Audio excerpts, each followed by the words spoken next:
Hello students, स्वागत आहे तुमचं ओंकार मेसेटामध्ये. आजपासून आपला 6th स्टँडर्डचा न्यू सिलेबस सुरू करणार आहोत आपण. जे मागच्या वेळेचं जे सिलेबस होतं ते चेंज होऊन आता यावर्षी न्यू सिलेबस आला आहे आपला, राईट. त्यामध्ये फर्स्ट लेसन आहे आपला 3 डायमेन्शनल शेप्स. आता हा वर्ड तुमच्यासाठी नवीन असला तरी तुम्ही हाच नेमका वर्ड दुसऱ्या याच्यामध्ये तुम्ही ऐकला आहे, म्हणजे काय 3D. आता 3D म्हणजे काय, तुम्ही बघितलं तर 3D मूवीज आल्या आहे, 3D व्हिडिओज, राईट. आता हेच त्यालाच आपण म्हणतो 3D म्हणजे 3 डायमेन्शनल. फक्त याच्यामध्ये काय शेप्स आले. आता तुम्ही म्हणाल सर याआधी आपण शेप शिकलो आहे, बिलकुल शिकले आहे, पण आता आपल्याला 3 डायमेन्शनल शेप शिकायचे आहे. ते कसे आहेत आपण बघू. आता त्याआधी आपलं जे न्यू सिलेबसचं बुक आहे त्याचा मी तुम्हाला कवर दाखवून देतो. हे असं त्याचं कवर आहे, बॅक साईडनी असं आहे. आणि फर्स्ट लेसन आपला 3 डायमेन्शनल आहे. एकदम इझी आणि मजेशीर टॉपिक आणि लेसन आहे. तर तुम्ही बघा फर्स्ट याच्यामध्ये बघा काय आहे, एक रिव्हिजन म्हणून आहे. रिव्हिजनमध्ये बघा काही शेप्स दिले आहे, सॉरी काही थिंग्स दिले आहे, काही ऑब्जेक्ट्स दिले आहे. Drum, surface of table, right mouthpiece म्हणते, and reed pipe, carrom board वगैरे. तर identify the shape of following object and classify them as 2 dimension and 3 dimensional shapes. तर रिव्हिजन म्हटलं आहे, तर रिव्हिजन कसं कधी करतो आपण, जे आधीच्या क्लासमध्ये वगैरे शिकलो असेल ते याआधी आपण हे टॉपिक थोडं साईडने ठेवू. पण डायमेन्शनल म्हणजे काय, 2 डायमेन्शनल म्हणजे काय, 2D 3D म्हणजे काय ते बघू आपण नंतर. म्हणजे हेच एकदा आपल्याला कन्सेप्ट क्लिअर झाला की आपण चुटकीमध्ये आपण बघू शकतो की हे 2 डायमेन्शनल आहे की 3 डायमेन्शन आहे म्हणून, हो ना. तर पहिले आपण बघू 1 डायमेन्शनल म्हणजे 1D. आता 1 डायमेन्शनलमध्ये काय ते फक्त इथे दिलं आहे लेंथ, काय फक्त एकच वस्तू आली, वस्तू म्हणजे लेंथ आली. सेकंड 2 डायमेन्शनल म्हणजे 2D, जे आजपर्यंत आपण बघितलं आहे शेप्स वगैरे त्याच्यावर स्टडी केली आहे. तर काय ते 2 dimensional shapes occupy space of a flat surface. Okay बिलकुल. तर फ्लॅट सरफेसमध्ये आपण जसं तुम्ही बोर्ड बघून राहिले 2D दिसून राहिले तुम्हाला, आणि इथं आपण एक रेक्टँगल घेतला आहे, त्याच्यामध्ये काय फक्त लेंथ आणि ब्रेथ. 1D मध्ये काय होतं, फक्त लेंथ होती. 2D मध्ये काय आलं आहे, लेंथ आणि ब्रेथ, 2 वस्तू आल्या आहे. तर बघून राहिले तुम्ही फक्त एवढंच दिसून राहिलं, फक्त हे समोरचं दिसून राहिलं तुम्हाला, ते काय लेंथ आणि ब्रेथ. आता याचं काय एरिया काढू शकतो आपण, काय पेरिमीटर वगैरे काढू शकतो. आता हे झालं 2D जे आजपर्यंत आपण बघत आलं. आता 3D 3 डायमेन्शनल शेप. आता याच्यामध्ये बघा क्यूब दिसत आहे, क्यूब म्हणा क्यूबॉइड म्हणा. क्यूब आणि क्यूबॉइडमध्ये फरक आहे बरं. हां, त्याच्यामध्ये हाईट, लेंथ आणि ब्रेथ दिसून राहिले. याच्यामध्ये 3 वस्तू आल्या, काय हाईट, लेंथ, ब्रेथ. आणि बघून राहिले तुम्ही म्हणजे तुम्ही ते क्यूब बघितलं असेल ना, आपण जे पझल सॉल्व करतो कलरचे 6, त्यामध्ये काय राहते, एक वर एक खाली, 2 साईडनी, 2 मागे पुढे. किती साईड झाली त्याची, किती फेसेस झाले, 6. त्याला आपण काय म्हणतो 3 डायमेन्शनल शेप्स. आणखी एक माझ्याकडे हे बघा हा बॉक्स आहे. आता फक्त आजपर्यंत आपण हे 2D, हे काय झालं 2D, फक्त इथे काय लेंथ आणि ब्रेथ आपण असं म्हणू शकतो. आज पण 3D मध्ये काय, आता याच्यामध्ये सर्व बघायला लागेल आपल्याला. हे आतमध्ये वगैरे याचे जे व्हॉल्यूम वगैरे आलं आहे ते बघतो आपण. तर याला म्हणतो आपण 3D. तर याच्याशी रिलेटेड आपल्याला स्टडी करायची. ते कशी करायची, याच्यामध्ये काही एलिमेंट्स आहे, काय काय ते बघणार आहोत आपण. बिलकुल फंडामेंटल आपलं लेसन आहे आणि मजेशीर आहे. तर आता बघा हे झालं आपलं डायमेन्शनल. काय फर्स्ट 2D मध्ये काय लेंथ ब्रेथ राहते, 3D मध्ये काय लेंथ ब्रेथ आणि हाईट दिसून राहिले. तर आता याच्याशी रिलेटेड आपल्याला रिव्हिजन होते, आपण ते कम्प्लीट करून घेऊ. काय identify the shape of following object and classify them as 2 dimensional and 3 dimensional shapes. तुम्हाला स्क्रीनवर ते तुम्हाला ऑब्जेक्ट दिसून जाणार. आता एक एक मी सांगतो, तुम्हाला एक्सप्लेन करतो. आता ड्रम. तर ड्रममध्ये तुम्ही बघून राहिले, जसं फर्स्ट दिलं आहे सरफेस ऑफ अ टेबल, ते 2 डायमेन्शनमध्ये आले आहे. तर आता बघा का मी ते पूर्ण टेबल काढून घेऊ का, ठीक आहे टेबल काढून घेतो मी, तसंही करू आपण, काही प्रॉब्लेम नाही. आता बघा मी टेबल काढल्या आणि स्क्रीनवर तुम्हाला इमेजेस दिसत राहणार. तर ड्रममध्ये बघा तुम्हाला लेंथ दिसून राहिली आहे, ब्रेथ दिसून राहिली आहे. तर हे सर्व, आणि तुम्ही त्यामध्ये बघून राहिले पूर्ण हे सिलेंड्रिकल टाईप असं दिलं आहे ना, हे असा टाईपचं ते ड्रम दाखवत आहे. तर हे कशामध्ये जाणार मग, ऑब्व्हियसली 3D मध्ये जाणार. तर हे बघा मी शॉर्टमध्ये लिहिली आहे 3D म्हणजे 3 डायमेन्शनल. आता तुम्हाला माहीतच झालं फुल फॉर्म. आणि 2D म्हणजे 2 डायमेन्शनल. तर ड्रम कुठे येणार, 3 डायमेन्शनलमध्ये. ड्रम इथे आला. नेक्स्ट आहे सरफेस ऑफ टेबल. बघा पूर्णपणे रीड करा आणि समजा. सरफेस म्हणून राहिले, सरफेस म्हणजे फक्त वरचा भाग. म्हणजे फक्त वरचा भाग, हा खालचा वगैरे टेबल वगैरे 3D येणार, मान्य करतो. पण बघा तिथे सरफेस ऑफ टेबल म्हटलं आहे, म्हणून बघा इथे सरफेस ऑफ टेबल ऑलरेडी तिथे दिला आहे काय 2 डायमेन्शनलमध्ये. सरफेस ऑफ टेबल कुठे दिलं आहे? 2 डायमेन्शनलमध्ये सरफेस ऑफ टेबल. ते कन्फ्यूज करायसाठी तसे म्हणतात, पण आपण कन्फ्यूज व्हायचं नाही, थोडं डोकं लावायला लागेल, कारण आता तुम्ही 6th आलाय. त्यानंतर काय दिलं आहे? Read pipe. रीड पाईप म्हणजे ते सनई वगैरे आपण बघतो व्हिडिओजमध्ये किंवा लग्नामध्ये जर बघितलं असेल, ते ऑब्व्हियसली आता फॉर एक्झाम्पल हा आपला मार्कर आहे, पण त्याचं माउथमध्ये आपण जे आपण पकडतो, जे आपण एअर फूक मारतो, तर ते असंच राहते ना, पण त्याच्यामधून पूर्ण हवा चालली आहे. मग ते काय झालं? 3D झालं ना. तर ते कशात येणार? रीड पाईप 3D मध्येच येणार. त्यानंतर आहे कॅरम बोर्ड सरफेस. इथे पण बघा सरफेस शब्द वापरलाय, म्हणजे फक्त सरफेस. पूर्ण कॅरम का नाही, सरफेस, फक्त सरफेस. मग काय तो 2D मध्ये जाणार, ऑब्व्हियसली 2D मध्ये जाणार कॅरम. त्यानंतर काय? हार्मोनियम. आता हार्मोनियम म्हणजे आपण पेटी म्हणतो ना, ते पियानो सारखं अशी वाजवत नाही, आम्ही फक्त सांगून राहिलो, हसू नका. तर काय पियानो आपण पेटी म्हणतो, ते ऑब्व्हियसली 3D मध्ये, कारण की बघा ना हाईट दिसून राहिली आहे, लेंथ दिसून राहिली आहे, ब्रेथ पण दिसून राहिली आहे. तर कशात येणार ते? हार्मोनियम आपल्या 3D मध्ये. हार्मोनियम. हां ठीक आहे, लेट्स गो. त्यानंतर रोड. आता रोड तर डायरेक्टच दिसून राहिली आपली, रोड अशी, हे झेब्रा क्रॉसिंग सरळ दिसून राहिली आहे ना, खालून वर काही दाखवत आहे का? नाही, फक्त सरळच आहे. तर रोडला आपण कसे 2 डायमेन्शनमध्ये लिहिणार, 2D मध्ये रोड. त्यानंतर प्लेग्राऊंड. प्लेग्राऊंड बघा डायरेक्ट असे प्लेग्राऊंड आपण याला करू शकतो कन्वर्ट प्लेग्राऊंडमध्ये, याच डायग्रामला है ना. प्लेग्राऊंड पण कसं आहे, फक्त लेंथ आणि ब्रेथ दिसून राहिली आहे, ते पण कशात येणार? 2 डायमेन्शनमध्ये, म्हणजे 2D मध्ये प्लेग्राऊंड. त्यानंतर स्पिनिंग टॉप, भवरा. तुम्ही खेळले का नाही माहीत नाही, पण आम्ही लहान असताना खेळलो आहे. भवरा कशा बघताना दिसून राहिला, आपल्याला दिसून राहिलं आहे त्याचं, तो कशामध्ये जाणार? 3D मध्ये. Sorry, spinning top. इथे स्पिनिंग टॉप लिहावं लागेल. या चॅप्टरमध्ये मेनली तुम्ही कसे इमॅजिन करता, तुमचं दिमाग कसं करता, कसं तुम्ही ऑब्झर्व करता, त्याच्यावर पण खूप डिपेंड आहे. तर बघत राहायचं, कधी कधी आजूबाजू आता आजूबाजू बघा तुम्ही, तुमच्या अवतीभोवती भरपूरसे शेप्स वगैरे असणार. ठीक आहे. आता समोरचा टॉपिक आपण बघू. त्यामध्ये एक बघा मॅथमॅटिकल डिस्कशन म्हणून आहे. त्यामध्ये तुम्ही बघा 3 डायमेन्शनल जे आपण आधी देखलो त्याच्या खालच्या नेक्स्ट पेजवर आहे मॅथमॅटिकल डिस्कशन. त्याच्यामध्ये tree, cupboard, face of trunk and trunk म्हणताय, हे दिलं, 3 डायग्राम दिले आहे, ते आपण डिस्कस करू. बघा तुम्हाला इमेजेस दिसून जाणार स्क्रीनवर. फर्स्ट आहे a tree and it's shadow. Tree and it's shadow म्हणते. तर ट्री म्हणजे झालं 3D, कारण ट्रीमध्ये पूर्ण तुम्हाला दिसून जाणार पूर्ण अवतीभोवती. फॉर एक्झाम्पल आता मी आहे, माझी शॅडो आहे, आता या साईडने तुम्हाला शॅडो दिसून आली आहे थोडी बहुत. तर शॅडो कशी दिसते? सरफेसवर जात आहे ना, तर सरफेसवर जात आहे म्हणजे ते झाली 2D. शॅडो काय झाली? 2D. मी काय झालो? 3D. पण माझी शॅडो काय झाली?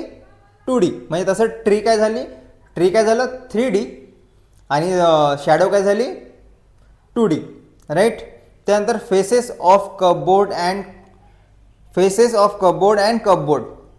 फेस फॉर एक्झाम्पल हा कपबोर्ड आहे, हा कपबोर्ड आहे. कपबोर्डचा समोरचा एरिया काय झाला? 2D. पण जेव्हा कपबोर्डचा समोरचा एरिया झाला तर 3D झाला ना. तर फरक आहे, कपबोर्ड म्हणजे 3D आणि कपबोर्डचा फेस म्हटलं तर 2D. त्यानंतर face of trunk and trunk. आता ऑब्व्हियसली सेम तसंच. ट्रंक म्हणजे काय? पहिले पेट्या राहत होत्या, बाहेरगावी जायला वगैरे पेट्या राहत होत्या. तर फेस काय झालं त्याचं? 2D. आणि पेटी ओपन केल्यावर तेच व्हॉल्यूम वगैरे राहते ना त्याचं, तर तो काय झाला? 3D. त्यानंतर आहे एलिमेंट ऑफ शेप्स. तर एलिमेंट ऑफ शेपमध्ये आपण बघू आता काय राहतात काय नाही. आता बघू आपण एलिमेंट ऑफ शेप्स. कोणते एलिमेंट्स आहे ते बघा. आपण इथे 2 डायमेन्शन आणि 3 डायमेन्शन घेतलं. फरक बघा आहे, हा आहे 2D, हा आहे 3D. याला म्हणतो आपण रेक्टँगल, याला म्हणतो आपण क्यूबॉइड. याच्यामध्ये काय काय येतो आपण बघा. आजपर्यंत आपण 2D मध्ये काय बघितलं, फक्त साईड. आता लेंथ आणि ब्रेथ माहिती आहे आपल्याला. आता कॉर्नर म्हणजे ते वर्टेक्स. कॉर्नर म्हणजे आपण त्याला आपण कोणते म्हणू शकतो, त्या कोणत्याला आपण काय म्हणू, वर्टेक्स. आणि साईडला काय म्हणू, हे जे साईड्स आहे आपले जे बाउंड्री आहे त्याला आपण म्हणू साईड्स. ठीक आहे. नेक्स्ट बघा 3 डायमेन्शनमध्ये काय काय येते. कोणते, वर्टेक्स म्हणजे कॉर्नर.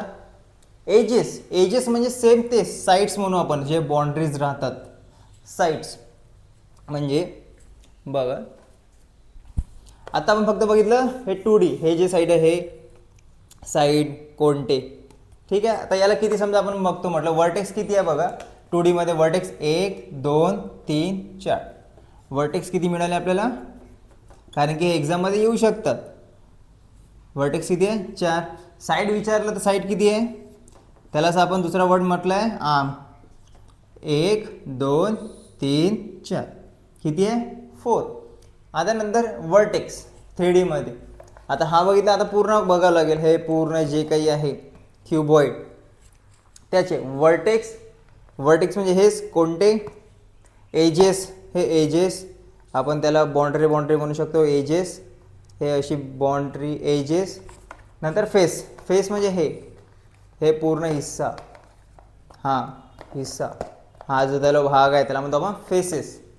आता याचा समजा हे वर्टेक्स लिहितो म्हटलं तर किती वर्टेक्स आहे बघा बरं. 1 2 3 1 2 3 4 1 2 3 4 म्हणजे किती आहे, 8x, 8 वर्टेक्स है ना. 1 2 3 4 1 2 3 4 4 4 8. एजेस, एजेस बघा किती आहे, 1 2 3 4 5 6 7 8 9 10 11 12. किती आहे, 12. 12 एजेस. फेस किती आहे, फेस तर आपल्याला माहिती आहे 6 आहे म्हणून. 1 2 3 4 ते म्हणजे क्यूबला किती राहतं, तसंच हे आहे. 1 2 3 4 5 6 किती आहे फेसेस, 6 फेसेस. हे करता करता तुम्हाला येऊन जाणार, जसं जसं आपण प्रॅक्टिस करू तसं समोर जाऊ तर तुम्हाला बिलकुल समजणार की कसं हे करायचं. हे झालं वर्टेक्स, फेसेस आणि एजेस. आता त्याच्यामध्ये काही डिफरन्स दिला आहे ते आपण बघणार आहोत. आणि खाली एक छोटंसं ॲक्टिव्हिटी दिली आहे 2 डायमेन्शनल शेपची, ते बघू. आता बघा याच्यामध्ये काही डिफरन्स दिला आहे 2D आणि 4D म्हणजे 3 डायमेन्शन 2 डायमेन्शनमध्ये काही दिलं आहे. A common point of a 2 side is a vertex. Obviously ज्या 2 कॉमन पॉईंट मिळते, 2 कॉमन पॉईंट जेव्हा होते त्याला आपण काय म्हणतो, वर्टेक्स. 3 डायमेन्शनमध्ये काय दिलं आहे, a common point of 3 or more edges is a vertex. 3D मध्ये काय होते, 3 or more edges is a vertex म्हणजे हे 1 2 हे एजेस आहे ना, हे बाउंड्री जेव्हा मिळतात तिथे एक काय म्हणतो, एज आपलं सॉरी वर्टेक्स म्हणतो. हे दिसले ना, एक एज, हे दुसरी एज, हे तिसरी एज, तिथे काय झालं, एक वर्टेक्स बनला. काय म्हटलं मी, ही एक एज, ही दुसरी एज आणि हे तिसरी एज, इथे काय बनलं, एक वर्टेक्स बनला. त्यानंतर काय, a line segment connecting 2 adjacent vertex of a 2 dimensional shape is side of that shape. 2 जेव्हा ॲडजेसंट वर्टेक्सेस जेव्हा म्हणतात त्याला काय म्हणतो आपण, that shape the 2 dimension the line segment of 2 adjacent vertex of 2 dimensional shape is a side of a shape. Obviously हे side म्हणतात ना. त्यानंतर काय म्हटलं आहे, in 3 dimensional shape the common side of a 2 surfaces is a called edges. जेव्हा 2 common side राहते सरफेसचे त्याला काय म्हणतो आपण, एज, इज कॉल्ड एज म्हणते. A 2 dimensional shape has a only 1 surface. 2 dimensional शेपला फक्त एकच सरफेस राहतं. ऑब्व्हियसली एकच दिसून राहिली आहे ना direct. 3 dimensional shape is form by combination of many surfaces. तर 3D शेपमध्ये किंवा 3D डायमेन्शनल शेपमध्ये वेगळे वेगळे सरफेस असू शकतात म्हणते. म्हणजे आता हा ट्रायंगल आहे, हे काढली मी, त्याचा खाली बघून राहिलं तुम्ही स्क्वेअर टाईप दिसून राहिला आहे. इथे आता मी समजा याला असं ठेवलं तरी चालणार ना,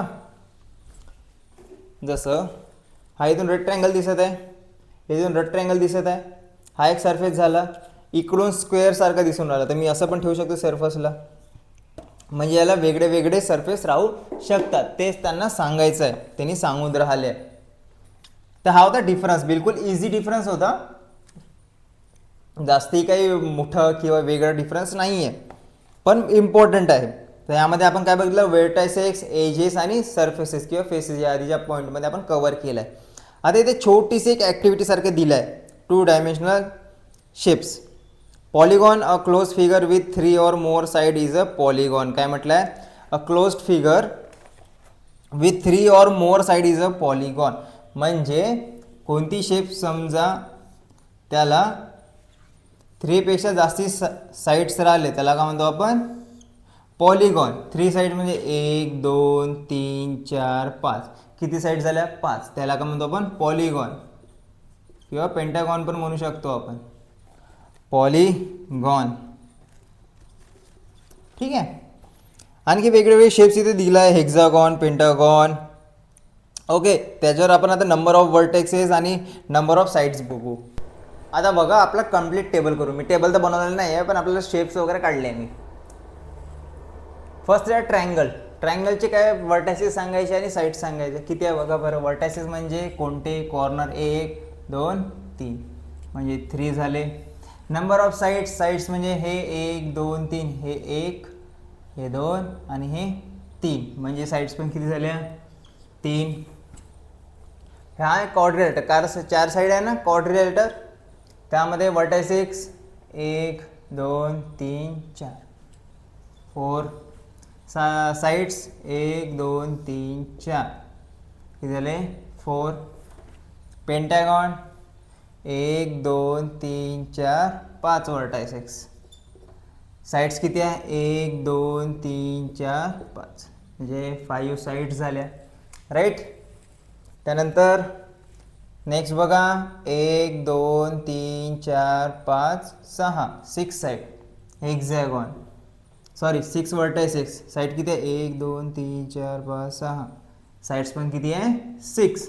नेक्स्ट 1 2 व्हर्टायसेस 1 2 3 4 5 6 7 किती आहे 7. साइड्स 1 2 3 4 5 6 7 7. नेक्स्ट 8 1 2 3 4 5 6 7 8 8 आणि साइड्स पण किती असेल 1 2 3 4 5 6 7 8 8. तर साइड्स आणि व्हर्टेक्स आपण काढले, असे काउंट करायची. जसं जसं तुम्ही प्रॅक्टिस कराल, जसं जसं आपण या लेसनच्या समोर जाणार तसं तुम्हाला आयडिया नक्की होत जाणार, तुमचं ऑब्झर्वेशन पण क्लिअर होत जाणार, ॲक्च्युअलमध्ये आपण काय करतो ते पण आणखी क्लिअर होत जाणार. तसं तर आपण इझिली शिकवून राहिलो, मी सांगून राहिलो, एक्सप्लेन करणार, कारण की याच्यापेक्षा अजून काही इझी राहणार का नाही, कारण की मी इझिली सॉल्व करून राहिलो आणि सांगून राहिलो आहे, राईट. तर मित्रांनो यानंतरचं आहे 3D डायमेन्शनल. हा व्हिडिओ ऑलरेडी थोडा मोठा झाला असं मला वाटून राहिलं, आणखी ते डिटेलमध्ये आणि प्रॅक्टिस सेटपर्यंत मी गेलो तर आणखी मोठा होणार.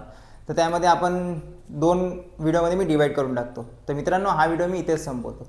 तर मित्रांनो हा तुम्हाला व्हिडिओ कसा आवडला नक्की आम्हाला कमेंटमध्ये कळवा. टीचिंग आवडली असेल तर व्हिडिओला नक्की लाईक करा. आपण पुन्हा भेटू न्यू व्हिडिओमध्ये, आणि जर तुम्ही आपल्या चॅनल नवीन असाल तर प्लीज सबस्क्राईब करा, कारण की हे मेहनत तुमच्यासाठीच आहे. तुमच्या मित्रांना शेअर करा, सांगा आपल्या चॅनलबद्दल आणि व्हिडिओजबद्दल. आपण लवकरच भेटू न्यू व्हिडिओमध्ये, न्यू पॉईंट्स घेऊन, समोरचे पॉईंट्स घेऊन. तोपर्यंत बाय.